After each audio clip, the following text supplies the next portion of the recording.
Hello aspirants, welcome to Alpine classes. इसके पहले वाले लेक्चर में हमने पढ़ा था कॉन्स्टिट्यूएंट असेंबली के बारे में, जिसमें हमने पढ़ा था कि कॉन्स्टिट्यूएंट असेंबली कब फॉर्म हुई, कैसे फॉर्म हुई, इन सारी चीज़ों के बारे में हमने पढ़ा था। टोटल बैकग्राउंड भी पढ़ लिया है हमने कॉन्स्टिट्यूशन का।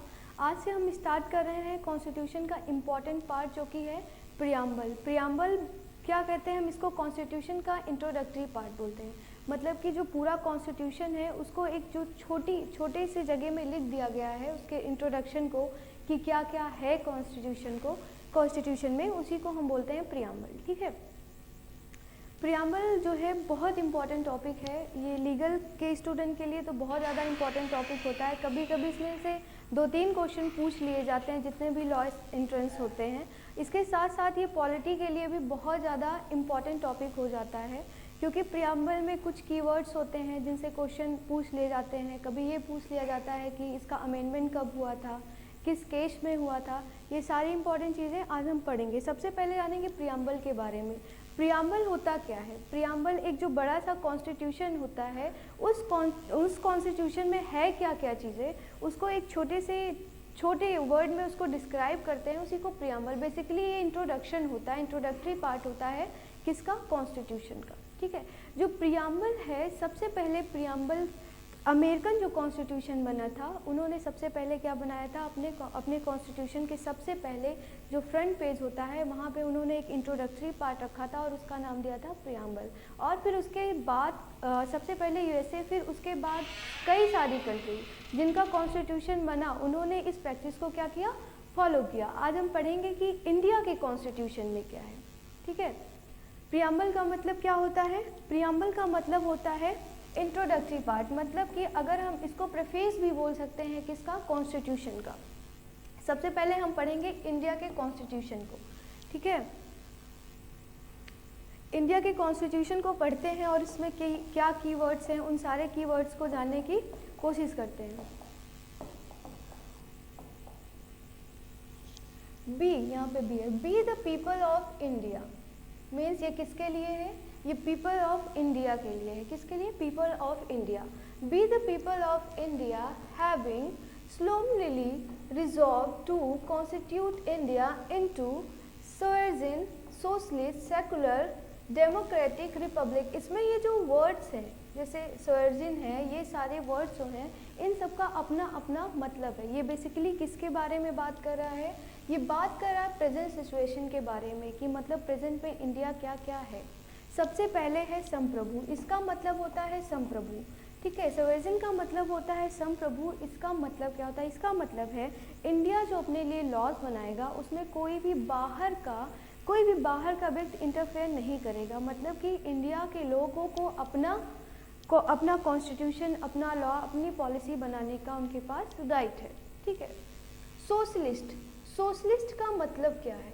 सोशलिस्ट का मतलब ये है कि यहाँ पे हर किसी को इक्वल, हर कोई इक्वल है। यहाँ पे ना रिच, कोई अमीर, कोई गरीब, कोई कास्ट पे, कोई भी मतलब क्या है, इसमें कोई किसी को ये नहीं कहेगा कि आप मेरे इक्वल नहीं हैं। ठीक है, यहाँ पे मतलब जो हमारी सोसाइटी है इंडिया की, यहाँ पे इक्वालिटी। उसके बाद सेकुलर का मतलब होता है पंथ निरपेक्ष। मतलब ये किसी भी रिलीजन के फेवर में ऐसा नहीं कि हमारा कॉन्स्टिट्यूशन ऐसा बना दिया गया है कि किसी एक धर्म को, किसी एक को लेके वो उसी के फेवर में बनाओ, ऐसा नहीं। यहाँ सबके पास क्या है? इक्वल राइट्स है। डेमोक्रेटिक का मतलब होता है कि India is a democratic. Basically India में जो डेमोक्रेसी है, रिप्रेजेंटेटिव डेमोक्रेसी है।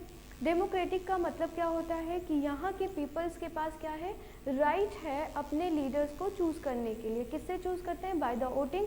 और यहाँ पे जो हाईएस्ट, मतलब अगर कह सकते हैं कि पावर किसके हाथों में है, तो पावर किसके हाथों में है? पीपल्स ऑफ इंडिया के हाथों में। ठीक है, रिपब्लिक क्या है?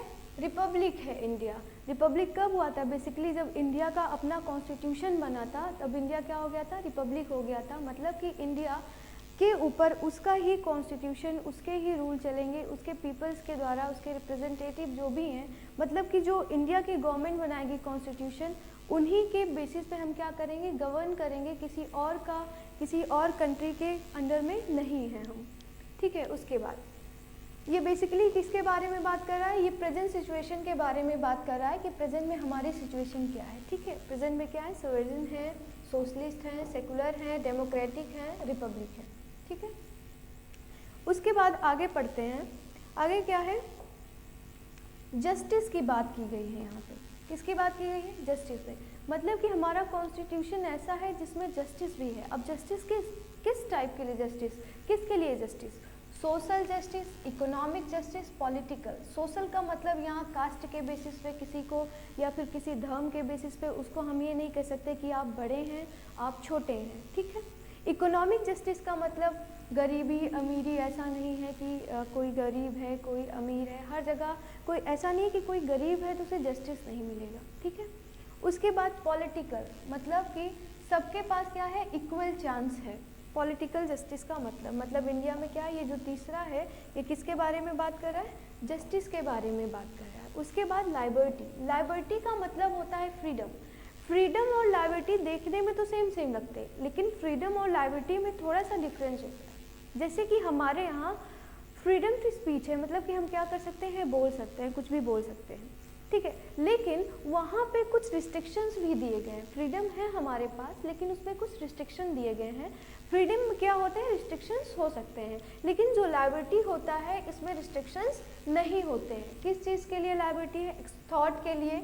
Liberty of thought, expression, belief, faith and worship. मतलब कि आप कुछ भी सोचो, कुछ भी करो, कोई आपको रोक टोक नहीं सकता कि आप ऐसा क्यों सोच रहे हैं। ये सोचना आपका अधिकार है, आप सोचो। हमारे कॉन्स्टिट्यूशन में लिखा हुआ है क्या है, लिबर्टी टू थॉट है, आप कुछ भी सोचो। ठीक है, और एक्सप्रेशन मतलब मैं कुछ भी करूं, इधर उधर कुछ भी करूं। ठीक है, एक्सप्रेशन का भी हमारे यहाँ क्या है, लिबर्टी है। उसके बाद बिलीफ, हम किसी बात पर भी बिलीव करें। बिलीफ का भी हमारा क्या है, छूट है, आप किसी भी बात पर बिलीव करें। उसके बाद फेथ। फेथ का मतलब होता है कि आप किस धर्म में आप अपना विश्वास रखते हैं, किस चीज़ पर फेथ करते हैं, इसका भी हमारे क्या है, लाइबर्टी है, मतलब फ्रीडम है। वर्शिप का मतलब आप किसी भी भगवान का, चाहे आप मूर्ति पूजक हो, चाहे आप अल्लाह को मानते हो, आपको लाइबर्टी है इंडिया में कि आप कुछ भी करो। ठीक है, आगे कुछ भी का मतलब ये नहीं कि कुछ भी करो। ठीक है, कुछ भी करो का मतलब आप किसी की भी पूजा करो, किसी भी धर्म को मानो, यहाँ पे कोई रिस्ट्रिक्शंस नहीं है। आगे उसके बाद इक्वालिटी की भी बात की गई है। किसकी, इक्वालिटी की। Equality of status and opportunity and the promote among them all. मतलब इसका मतलब क्या है, इसमें इक्वालिटी, अभी यहाँ पर भी अगर हम देखें, यहाँ पर जस्टिस, अभी यहाँ पर भी मैंने बात की थी कि जो इकोनॉमिक जस्टिस होता है कि आप गरीब हैं अमीर हैं कोई मतलब नहीं है, आप जो है आपको जस्टिस मिलेगा। अगर वहाँ पर हम देखें तो हमें एक फीलिंग आती है ना इक्वालिटी की, तो हमारे यहाँ इक्वालिटी भी है। किसकी, status and opportunity.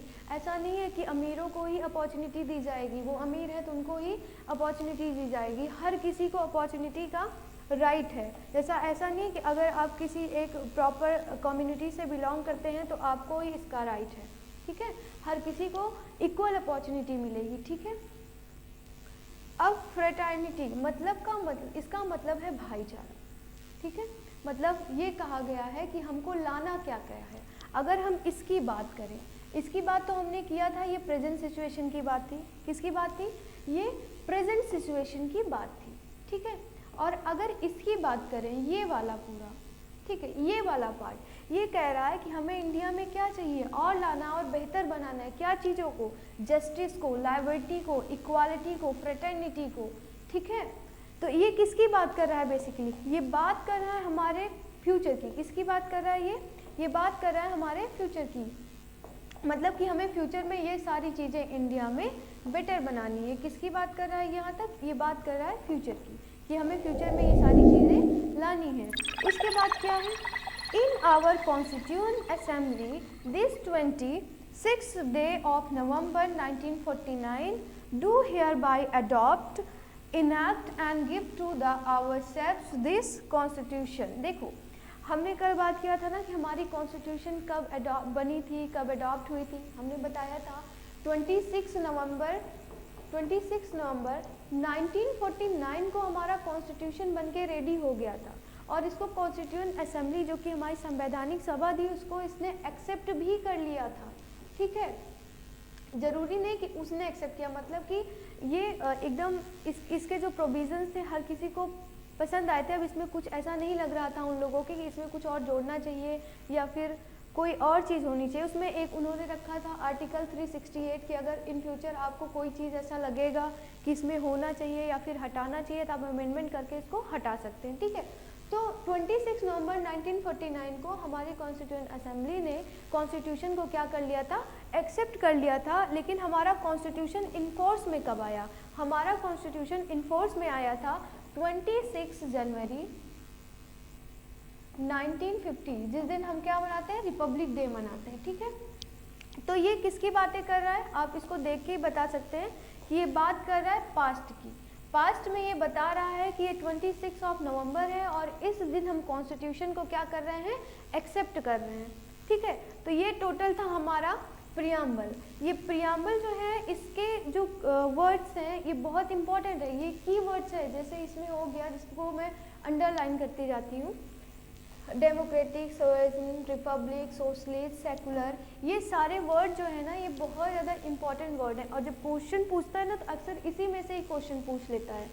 Justice, liberty, equality, fraternity, ये सारे जो हैं ये ऐसे की वर्ड्स हैं जिनके बारे में आपको समझना चाहिए, जानना चाहिए। इसमें से 3 वर्ड ऐसे हैं जो स्टार्टिंग से ही प्रियम्बल में नहीं थे, उसको अमेंडमेंट करके ऐड किया गया था। वो कौन कौन से वर्ड्स हैं, देखिए, सोशलिस्ट, सेकुलर एंड इंटीग्रिटी, ये 3 वर्ड जो हैं ये अमेंडमेंट करके इसमें ऐड हुए हैं, ठीक है। आगे देखते हैं इसके बारे में थोड़ा, ये क्लियर नहीं होगा तो एक बार इसको पढ़ लेते हैं क्या सारी चीज़ें हैं। We the people of India have solemnly resolved to constitute India into sovereign, socialist, secular, democratic republic and to secure all its citizens, ठीक है। किसके लिए ये, सिटीजन्स के लिए है। Justice, social, economic and political. Justice किस बारे में, जस्टिस किस जस्टिस की बात कर रहा है ये, सोशल जस्टिस, इकोनॉमिक जस्टिस और पॉलिटिकल जस्टिस के बारे में ये बात कर रहा है। फिर लिबर्टी की बात कर रहा है। लिबर्टी मैंने बताया था, जो लिबर्टी होता है और फ्रीडम होता है एज इट इज़ दिखते हैं, लेकिन फ्रीडम में रिस्ट्रिक्शंस होते हैं और लिबर्टी में रिस्ट्रिक्शंस नहीं होते हैं। किसकी लिबर्टी हमारे पास, थॉट की, एक्सप्रेशन की, बिलीफ की, फेथ की एंड वर्शिप की। उसके बाद बात करता है ये इक्वालिटी की, equality of status and opportunity and to promote among them all fraternity, assuming the dignity of the individual and the unity and integrity of nation, ठीक है। आगे, in our constituent assembly this 26th day of November 1949 do her adopt, enact and give to ourselves this constitution, ठीक है। ये सारी चीज़ें थी, इसमें से बेसिकली सारे कीवर्ड के बारे में हमने बता दिया और इसके बारे में आगे थोड़ा बहुत समझेंगे। देखो, जो ये कॉन्स्टिट्यूशन है ये चीज़ें मैं पहले बता चुकी हूँ। जो कॉन्स्टिट्यूशन है ये स्टार्ट कहाँ से हुआ, ठीक है। जब कोई चीज़ होता है तो सबसे पहले आइडिया आता है, फिर कोई एक पर्सन उसको प्रैक्टिस में लेके आता है, फिर उसको देख देख के उससे सीख के लोग क्या होते हैं वो चीज़ करने लगते हैं। वैसे ही जो प्रियम्बल का प्रचलन है ना, ये सबसे पहले कौन लेके आया था, ये लेके आया था सबसे पहले अमेरिका। अमेरिका ने जब अपना कॉन्स्टिट्यूशन बनाया तो उसने उसके कॉन्स्टिट्यूशन के फ्रंट में क्या किया, एक इंट्रोडक्टरी पार्ट रख दिया। मतलब कि जो पूरे कॉन्स्टिट्यूशन में था उसके बारे में छोटे में, संक्षेप में जिसको कह सकते हैं, उसको उसमें बताया कि हमारे कॉन्स्टिट्यूशन में क्या क्या चीज़ें हैं। तो हमारा जो ये प्रियम्बल है, प्रियम्बल का प्रचलन कहाँ से स्टार्ट होता है, सबसे पहले प्रियम्बल कौन बनाता है, यूएसए बनाता है अपने कॉन्स्टिट्यूशन में, ठीक है। जैसे the American constitution was the first to begin with preamble, मतलब जो अमेरिकन कॉन्स्टिट्यूशन था वो पहला कॉन्स्टिट्यूशन था जो प्रियम्बल से स्टार्ट होता था। इसके पहले प्रचलन नहीं था कि प्रियम्बल हो कॉन्स्टिट्यूशन में, लेकिन अमेरिका का कॉन्स्टिट्यूशन पहला था, ठीक है। देखो, ये प्रियम्बल जो है ये ऑब्जेक्टिव रेजोल्यूशन की कल मैंने बात की थी। ऑब्जेक्टिव रेजोल्यूशन में ही प्रियम्बल था, जो ऑब्जेक्टिव रेजोल्यूशन को और छोटा कर दिया गया, उसको थोड़ा ठीक से कर दिया गया, वही चीज़ हमारी क्या है, प्रियम्बल है। ऑब्जेक्टिव रेजोल्यूशन में था क्या, यही था ना कि हमारे कॉन्स्टिट्यूशन में क्या होना चाहिए, कैसे होना चाहिए, समझ में आया। बेसिकली ये नहीं था कैसे होना चाहिए, ये था कि क्या क्या प्रोविजंस हमारे कॉन्स्टिट्यूशन में होनी चाहिए और क्या सारी चीज़ें होनी चाहिए, वो सारी चीज़ें थी। और उसी को जब मॉडिफाई करके थोड़ा छोटा कर दिया गया, अच्छे वर्ड्स में एकदम सीक्वेंस से लिख दिया गया, तो उसको हमने क्या कर दिया, एज अ प्रियम्बल अडॉप्ट कर लिया। ठीक है, तो सबसे पहले आपको पता है प्रियम्बल किस फॉर्म में, ऑब्जेक्टिव रेजोल्यूशन के फॉर्म में पंडित जवाहरलाल नेहरू ने कॉन्स्टिट्यूएंट असेंबली को क्या किया था, प्रपोज किया था या फिर पास किया था। कब, 13 दिसंबर 1946 में। कब, 13 दिसंबर 1946 में इसको क्या किया था, इसको पास किया था। कहाँ पे, कॉन्स्टिट्यूएंट असेंबली में। और असेंबली ने इसको एक्सेप्ट कब किया था, जनवरी 22, 1947। और जो असेंबली थी उसने एक्सेप्ट किया कब किया था, 1947 में। थोड़ा सा यहाँ तक रिवाइज करते हैं, हम लोगों ने क्या क्या पढ़ा। देखो, हमने पढ़ा प्रियम्बल, क्या पढ़ा, प्रियम्बल पढ़ा हमने। और प्रियम्बल के बारे में हमने पढ़ा कि प्रियम्बल क्या होता है, ये प्रीफेस होता है। क्या होता है, प्रीफेस होता है। और इंट्रोडक्टरी पार्ट होता है। क्या होता है, इंट्रोडक्टरी पार्ट होता है किसका, कॉन्स्टिट्यूशन का। समझ में आया, प्रीफेस और इंट्रोडक्टरी पार्ट ऑफ कॉन्स्टिट्यूशन, समझ में आया। और हमने क्या पढ़ा, और हमने पढ़ा जो प्रियम्बल था सबसे पहले किसने स्टार्ट किया था, अमेरिकन कॉन्स्टिट्यूशन ने सबसे पहले क्या बनाया था, अमेरिकन कॉन्स्टिट्यूशन में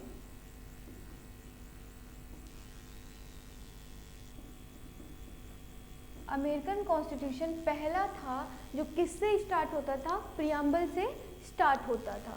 और हमने क्या पढ़ा, ये जो प्रियम्बल होता है ये क्या मॉडिफाइड है, किसका, ऑब्जेक्टिव रेजोल्यूशन का। ये किसका मॉडिफाइड पार्ट है, ऑब्जेक्टिव रेजोल्यूशन ही है ये,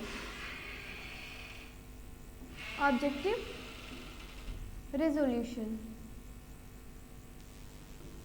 ऑब्जेक्टिव रेजोल्यूशन को सबसे पहले किसने पास किया था कॉन्स्टिट्यूएंट असेंबली में, पंडित जवाहरलाल नेहरू ने। कब किया था, 13 दिसंबर 1946 को किया गया था। और ये अडॉप्ट कब किया गया था, ऑब्जेक्टिव रेजोल्यूशन ये अडॉप्ट कब किया गया था, 22 जनवरी 1949 को ये क्या किया गया था, अडॉप्ट किया गया था। ठीक है, देखो अब हमारे कॉन्स्टिट्यूशन में फीचर्स क्या क्या, हमने हमारे कॉन्स्टिट्यूशन सॉरी हमारे प्रियम्बल में क्या क्या फीचर्स हैं। देखो अभी हमने क्या पढ़ा, पूरा प्रियम्बल पढ़ा। ठीक है, तो उससे हमें थोड़ा बहुत आइडिया हो गया कि हमारे प्रियम्बल्स के फीचर्स क्या हैं। पहली बात तो प्रियम्बल क्या करता है, प्रियम्बल हमें बहुत सारे हमारे राइट्स जो होते हैं वो सारी चीज़ें देता है। ठीक है, उसके बाद बताता है कि इंडिया में क्या सारी चीज़ें होनी चाहिए और क्या सारी चीज़ें हैं, और हमारा ये पूरा कॉन्स्टिट्यूशन बन के अडॉप्ट कब हुआ, तैयार, मतलब अडॉप्ट की बात की है बेसिकली वहाँ पे। ठीक है, चलो एक बार इसको पढ़ते हैं। फीचर्स मतलब कि प्रियम्बल के फीचर्स क्या क्या हैं। Sources of authority of the constitution, the preamble states that the constitution derive it's authority from the people of India. मतलब कि जो हमारा कॉन्स्टिट्यूशन है वो बात क्या करता है, यहाँ पे बेसिकली बात करता है, जो मैंने कल भी बोला था, पावर किसके हाथों में है, पीपल्स ऑफ इंडिया के हाथों में है। ठीक है, nature of Indian state, it declare India to be of sovereign, socialist, secular, democratic and republic. ये बताता है कि इंडिया के स्टेट्स को या फिर इंडिया को कैसा होना चाहिए। ठीक है, क्या होना चाहिए, सोशलिस्ट होना चाहिए, सेकुलर होना चाहिए, डेमोक्रेटिक होना चाहिए, रिपब्लिक होना चाहिए। ठीक है, संप्रभु होना चाहिए, गणतंत्र होना चाहिए। ठीक है, और लोकतंत्र होना चाहिए यहाँ पे। ठीक है, और पंथ निरपेक्ष होना चाहिए। Objective of the constitution it specify justice, liberty. और हमारा जो कॉन्स्टिट्यूशन होना चाहिए वो कैसा होना चाहिए, मतलब आने वाले फ्यूचर में हमें इंडिया में क्या क्या सारी चीज़ें बना के रखनी है और उसको और बेहतर बनानी है। क्या, justice, justice for what, economical justice, social justice and political justice. Liberty, liberty for what, thought, expression, faith, belief and worship. ठीक है, equality means equal opportunity to all. Fraternity मतलब भाईचारा बना के रखना है।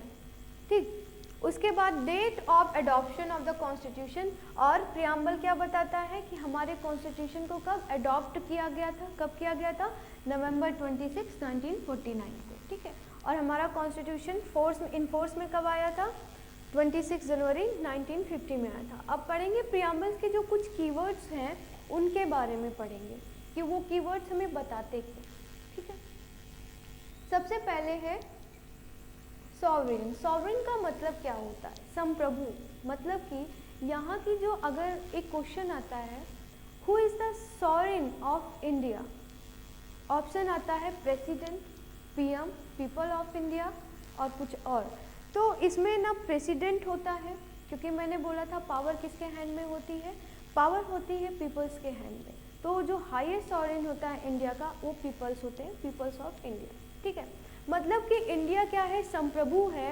ये इसके जो कॉन्स्टिट्यूशन होंगे, इसके जो लॉज होंगे वो इंडिया के पीपल के द्वारा बनाए जाएंगे, किसी और कोई और कंट्री या फिर कोई और बाहरी इसमें इंटरफेयर नहीं करेगा।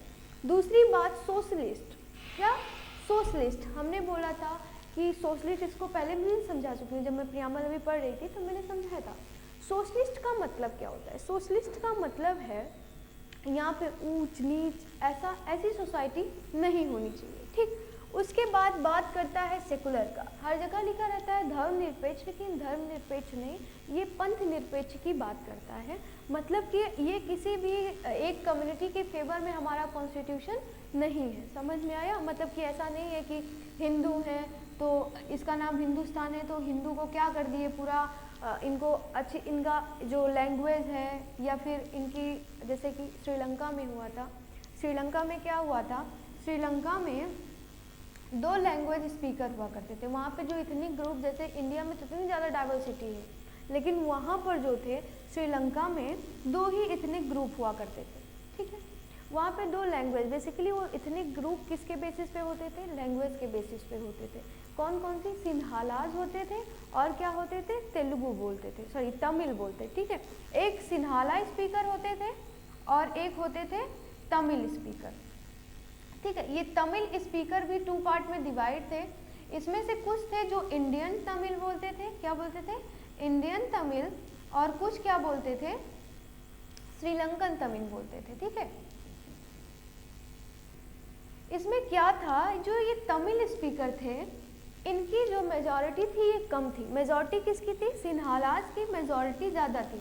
तो श्रीलंका ने क्या किया था, आफ्टर फ्रीडम उन्होंने इसको सिन्हाला को क्या बना दिया, ओनली ऑफिशियल लैंग्वेज। इंडिया में कोई ओनली ऑफिशियल लैंग्वेज नहीं है, उन्होंने क्या बना दिया, सिन्हाला को ओनली ऑफिशियल लैंग्वेज बना दिया। और सिन्हाला स्पीकर्स को क्या कर दिए, जैसे कि उनको रिजर्वेशन हर जगह मिल जाता तो वो कम पढ़ेंगे। जैसे इस टाइम पे हम लोग का रिजर्वेशन है, लेकिन किसके लिए था रिजर्वेशन, जो बहुत ज़्यादा वीक होते थे, क्योंकि जब इंडिया फ्री हुआ था उस टाइम पे बहुत ज़्यादा ऐसी थी, मतलब कि क्या होता था, ऊंच नीच ये सारी चीज़ें, उन चीज़ों को ख़त्म करने के लिए किया गया था।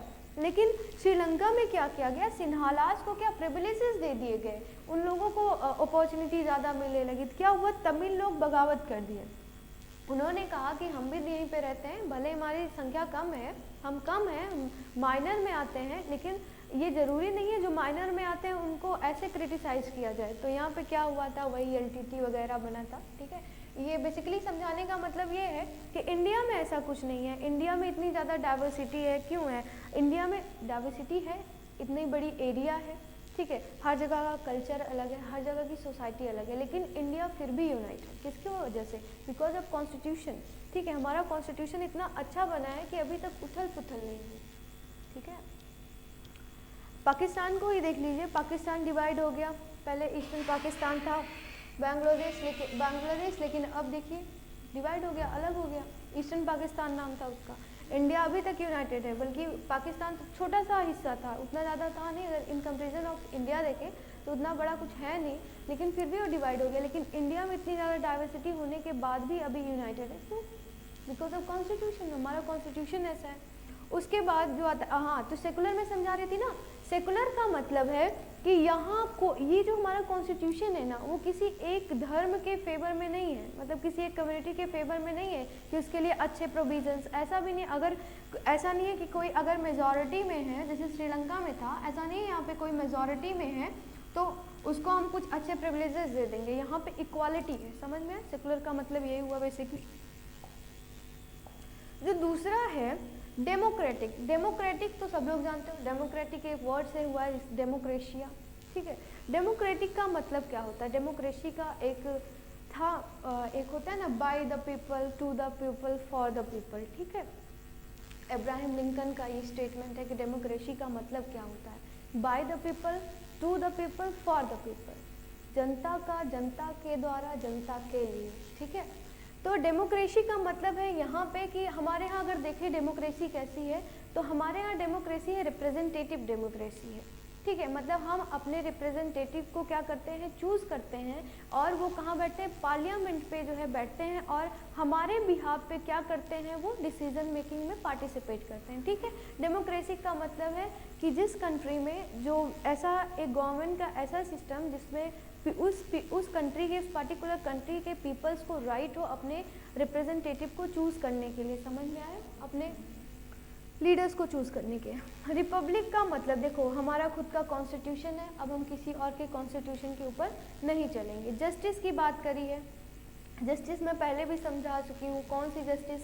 इकोनॉमिक जस्टिस की बात की है, पॉलिटिकल जस्टिस की बात की है, और सोशल जस्टिस की बात की है, ठीक है। सोशल जस्टिस में उस टाइम पे जैसे कि ऊंच नीच ये सारी चीज़ें आती थी, तो ये सब चीज़। लाइबर्टी थॉट का, जैसे कि थॉट पे किसी की रिस्ट्रिक्शन नहीं है कि आप कुछ भी सोचो, ठीक है, कुछ भी सोचो।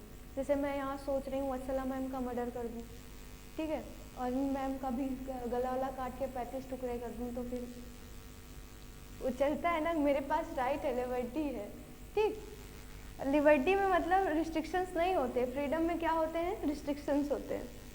इक्वालिटी मतलब कि ऐसा नहीं है कि गरीब जो हैं उनको हम अपॉर्चुनिटी नहीं देंगे, जो अमीर हैं या फिर जो अच्छे धर्म से हैं या फिर जो बड़े कास्ट अपने आप को मानते हैं, उनको हम क्या कर देंगे, ज़्यादा अपॉर्चुनिटी देंगे, ऐसा कुछ नहीं है। इंडिया में सबके पास इक्वालिटी है। फ्रेटर्निटी का मतलब है कि भाईचारा, हम आपस में लड़ते वड़ते नहीं रहेंगे, हम क्या करेंगे, भाईचारे से रहेंगे, ठीक है। आगे देखते हैं। देखो यहाँ पे दो वर्ड है, एक है जस्टिस। जो जस्टिस है, जस्टिस वर्ड लिया कहाँ गया है, ये लिया गया है कहाँ से, रशियन रेवोल्यूशन से लिया गया है। कब हुआ था, 1917 में हुआ था, ठीक है। ये देखो, ठीक।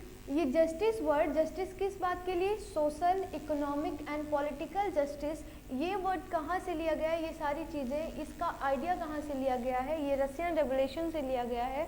कब हुआ था रशियन रेवोल्यूशन, 1917 में हुआ था।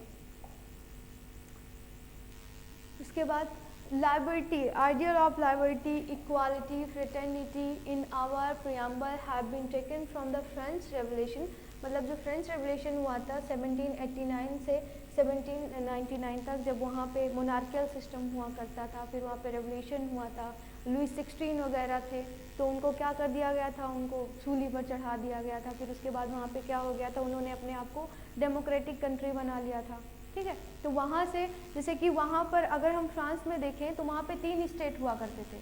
क्या होते थे, 3 स्टेट हुआ करते थे। एक क्लर्जी होता था, और उसके बाद एक जो कैथोलिक चर्च में होते थे वो, और एक थर्ड स्टेट होता था। थर्ड स्टेट 3 पार्ट्स में डिवाइड होते थे। बेसिकली वो 3 पार्ट में डिवाइड होते थे, लेकिन 2 पार्ट में उसको हम कर सकते हैं। 2 पार्ट्स में, एक में जो एजुकेटेड लोग होते थे वो आते थे। क्या आते थे, एजुकेटेड लोग, जैसे कि इसमें बिजनेसमैन आते थे, और जो टीचर वगैरह होते थे वो आते थे। और जो सेकंड में आते थे, बेसिकली इसमें लेबर्स आते थे। क्या आते थे, लेबर्स आते थे। तो वहाँ पे जब बैठक वगैरह होती थी ना, तो वहाँ तीनों स्टेट की अलग अलग होती थी। समझ में आया, क्या होती थी, अलग अलग होती थी। जैसे वहाँ पे कैथोलिक चर्च को बड़ा माना जाता था। कैथोलिक चर्च वहाँ के बड़े भ्रष्ट हो गए थे टाइम के साथ साथ, और उसके बाद राजा को भी अपर माना जाता था। बेसिकली वहाँ पे मोनार्कियल सिस्टम था, जहाँ पर भी मोनार्कियल सिस्टम, अगर हम यूरोप में देखेंगे तो यही प्रॉब्लम थी। वहाँ पे क्या था, जो होते थे हमारे चर्च वगैरह, हमारे नहीं, उनके जो चर्च वर्च होते थे वो क्या हो जाते थे, वहाँ के जो पादरी लोग होते थे, फादर लोग, वो बहुत ज़्यादा करप्ट हो जाते थे। ठीक है। अंधविश्वास जिसको कहते हैं बहुत ज़्यादा फैला था, वही यहाँ पे था, यहाँ पे इक्वालिटी नहीं थी। तो ये सारी चीज़ें वहाँ पे आई कब, जब यहाँ पे फ्रेंच रेवोल्यूशन हुआ 1789, और ये चला कब से 1799 तक, ठीक है। और ये यहाँ से क्या लिया गया, लाइबर्टी लिया गया, इक्वालिटी एंड फ्रेटर्निटी। समझ में आया? देखते हैं, देखो अब एक बहुत इम्पॉर्टेंट चीज़ होता है कि प्रियम्बल कॉन्स्टिट्यूशन का प्रेफेस है, इंट्रोडक्टरी पार्ट है, लेकिन क्या प्रियम्बल जो है वो कॉन्स्टिट्यूशन का पार्ट है कि नहीं, ये हमेशा से डिबेट में रहा है ये टॉपिक।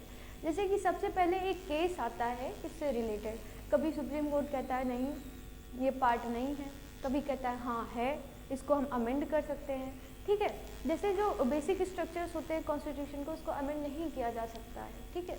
वैसे बेसिकली प्रियम्बल को हम क्या उसको हटा नहीं सकते, उसके जो बेसिक स्ट्रक्चर्स हैं उसको हम हटा नहीं सकते हैं। लेकिन कुछ एक बार एक ऐसा केस आया था कि उसमें क्या हुआ था, हमारे प्रियम्बल में सिर्फ एक टाइम पे क्या हुआ है, अमेंडमेंट हुआ है, और उसमें 3 वर्ड जोड़े गए थे जो मैं स्टार्टिंग में ही बता चुकी हूँ कि कौन कौन से वो वर्ड ऐड हुए थे। देखो, प्रियम्बल पार्ट ऑफ कॉन्स्टिट्यूशन और नॉट, जो प्रियम्बल है वो कॉन्स्टिट्यूशन का पार्ट है कि नहीं, बहुत विवादित है ये। देखो एक केस आता है बेरोवारी वर्सेस यूनियन केस, ठीक है। ये कब आता है, 1960 में आता है। कब आता है, 1960 में आता है। इसमें सुप्रीम कोर्ट कहता है preamble is not a part of constitution, ठीक है। उसने कहा कि प्रियम्बल जो है वो कॉन्स्टिट्यूशन का पार्ट नहीं है। क्या कहा, नहीं कहा। ये इम्पॉर्टेंट है, अक्सर एग्जाम में पूछे जाते हैं इससे कि किस केस में कहा था कि प्रियम्बल नहीं है, ठीक है, पार्ट नहीं है कॉन्स्टिट्यूशन का। जो दूसरा केस आता है वो आता है केशवानंद भारती, ठीक है। किसका, केशवानंद भारती का केस आता है। ये कब आता है, 1973 में आता है। कब आता है, 1973 आता है। इसके बाद एक अमेंडमेंट हुआ था, काफ़ी सारी चीज़ें इसमें चेंज हुई थी। ये इम्पॉर्टेंट केस हो जाता है, ये भी बहुत ज़्यादा इम्पॉर्टेंट है। केशवानंद भारती केस में सुप्रीम अपने जो पुराना जजमेंट था उसको रिजेक्ट कर देता है, कहता है नहीं preamble is a part of constitution, ठीक है। क्या करता है, किसमें, केशवानंद भारती केस में, जो कि 1973 में हुआ था। उस supreme court rejected earlier opinion and held the part of constitution. क्या कहता है, जो पहले इसने अपना जजमेंट दिया था उसको क्या कर देता है, उसको नहीं मानता, उसको रिजेक्ट कर देता है। और क्या कहता है, कहता है yes preamble is a part of constitution, ठीक है। और फिर उसके बाद ये बहुत खास इंपॉर्टेंट नहीं है, लेकिन ये भी इन LIC ऑफ इंडिया केस 1995, एक 1995 में आया था केस जो था LIC ऑफ इंडिया, इसके वर्सेस यूनियन ऑफ इंडिया। तो यहाँ पे केस आया था, उसमें भी कहा गया था कि constitution is a part of preamble is a part of constitution, ठीक है। ये इम्पॉर्टेंट हो जाता है, इसको एक बार फिर से रिवाइज करेंगे। देखिए सबसे पहले ये बहुत डिबेट हुआ इस पे कि ये प्रियम्बल कॉन्स्टिट्यूशन का पार्ट है कि नहीं है, इन सारी चीज़ों पे। तो आता है एक केस आता है कब, 1960 में आता है, जिसको बोलते हैं Berubari versus union of India case, ठीक है। ठीक, इस केस में जो सुप्रीम कोर्ट था वो मना कर देता है कि preamble is not a part of constitution, ठीक है। वो कहता है कि कॉन्स्टिट्यूशन का पार्ट नहीं है प्रियम्बल। फिर उसके बाद एक केस आता है केशवानंद भारती केस 1973, उसमें कॉन्स्टिट्यूशन क्या कहता है, अपने पुराने जो जजमेंट था उसको रिजेक्ट करता है और कहता है yes preamble is a part of constitution, ठीक है। उसके बाद प्रियम्बल को एक बार अमेंड किया जाता है। अब अमेंडमेंट देखते हैं इसका। First time in Kesavananda Bharati case 1973, Supreme Court declared that the preamble is a part of the Constitution so that is amendable। मतलब कि इन्होंने कहा कि जो preamble है it is a part of Constitution, that's why it is amendable। मतलब इसको हम क्या कर सकते हैं, अमेंड कर सकते हैं, क्योंकि ये कॉन्स्टिट्यूशन का पार्ट है। और पहली बार जो है, अभी तक पहली बार सिर्फ एक बार हुआ है प्रियम्बल में अमेंडमेंट, वो भी कब हुआ था, The preamble has been amended only once in 1976 by the 42nd Constituent Amendment। मतलब कि 42nd जो कॉन्स्टिट्यूशनल अमेंडमेंट हुआ था उसमें पहली बार प्रियम्बल को क्या किया गया था, अमेंड किया गया था। और उसमें जब इसको अमेंड किया गया था तो इसमें 3 वर्ड ऐड हुए थे। क्या हुए थे? इसमें 3 वर्ड ऐड किए गए थे। वो वर्ड कौन कौन से हैं? Act which added 3 new words. कौन कौन से वर्ड हैं ये मैं पहले भी बता चुकी हूँ। Socialist, secular and integrity to the preamble. पहली बार जो है जो कॉन्स्टिट्यूशन होता है उसका अमेंडमेंट होता है। और किस केस की वजह से होता है? किस केस में? केशवानंद भारती केस कब आया था? 1973। इसके पहले बेरोबरी का जो केस आया था 1960 में, उसमें सुप्रीम कोर्ट क्या कर देता है? मना कर देता है कि preamble is not a part of constitution, that's why that is not amendable. ठीक है, वो कहता है कि ये कॉन्स्टिट्यूशन का पार्ट नहीं है इसलिए इसको अमेंड नहीं करते हैं। लेकिन उसके बाद 1976 में आ जाता है केशवानंद भारती का केस, और इसमें जो सुप्रीम कोर्ट है वो डिक्लेयर करता है yes preamble is a part of constitution. वो कहता है प्रियम्बल जो है कॉन्स्टिट्यूशन का पार्ट है, दैट्स वाई हम इसको क्या कर सकते हैं? संशोधित कर सकते हैं। और पहली बार जो है जो 1976 में क्या होता है? प्रियम्बल में अमेंडमेंट किया जाता है और उसमें क्या जोड़े जाते हैं? 3 नए वर्ड जोड़े जाते हैं। वो 3 नए वर्ड कौन कौन से थे? Secular, socialist and integrity. ठीक है, एक बार इसको रिवाइज करेंगे सारी चीज़ें के लिए, बस इतना ही थोड़ा सा रिवाइज कर लेते हैं फास्ट ट्रैक में सब। सबसे पहले ये प्रियम्बल होता क्या है? क्या एक यहाँ पे स्टेटमेंट बहुत जो है इम्पॉर्टेंट है, एक स्टेटमेंट है, उसको दिया था यन्ने पालकीवाला ने। किसने दिया था? यन्ने पालकीवाला ने।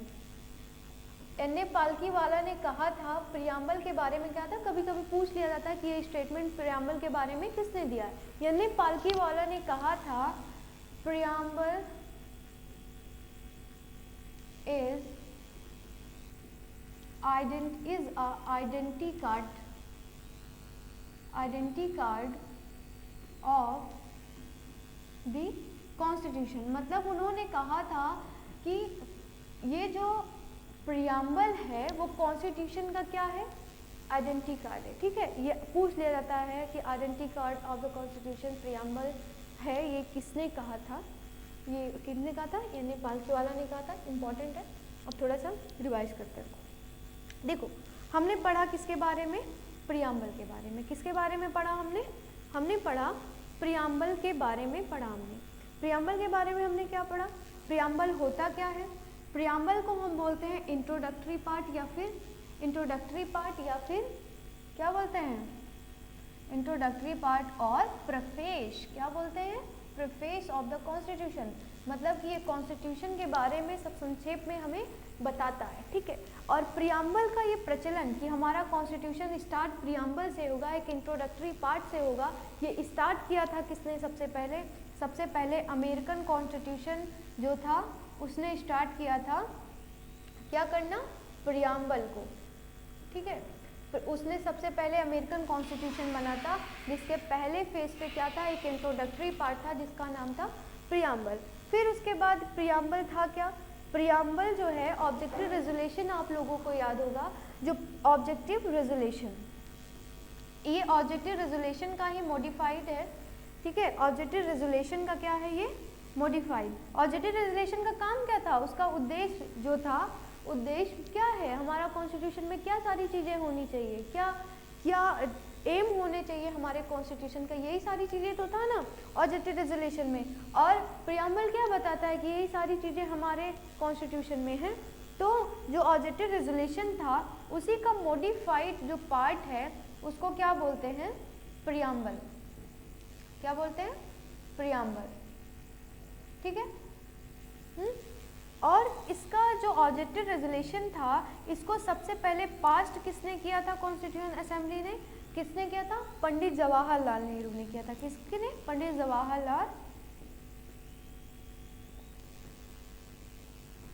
जवाहरलाल नेहरू ने किया था।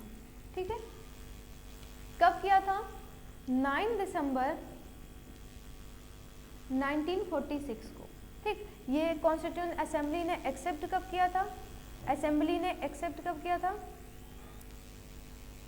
ये एक्सेप्ट किया था 22 जनवरी 1947। ठीक है, ये सारी चीज़ें हो गई कि ये कब पास हुआ था, कब एक्सेप्ट किया गया था। और इम्पोर्टेंट जो था कि इसमें जो वर्ड हैं उनका मतलब क्या होता है, की वर्ड का मतलब मैंने बता दिया। जस्टिस कहाँ से लिया गया है? जस्टिस, ये जो जस्टिस का नाम लेते हैं कि justice for what, economic, social, political justice का जो ये टर्म है, इसका आइडिया कहाँ से लिया गया है? ये रशियन रेवोल्यूशन से लिया गया है। कहाँ से? रशियन रेवोल्यूशन से, रशियन रेवोल्यूशन से लिया गया है। ये कब हुआ था? 1917 में हुआ था। कब हुआ था? 1917 में। और जो लाइबर्टी वाला पार्ट होता है, liberty, equality, fraternity, liberty, equality and fraternity, ये कहाँ से लिया गया है? ये लिया गया है फ्रेंच रेवोल्यूशन से। कहाँ से? इक्वालिटी एंड फ्रेटर्निटी, ये कहाँ से लिया गया है? ये लिया गया है फ्रेंच रेवोल्यूशन से। ये कब हुआ था?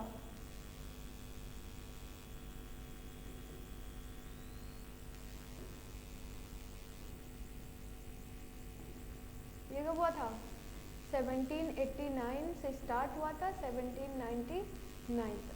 ठीक है,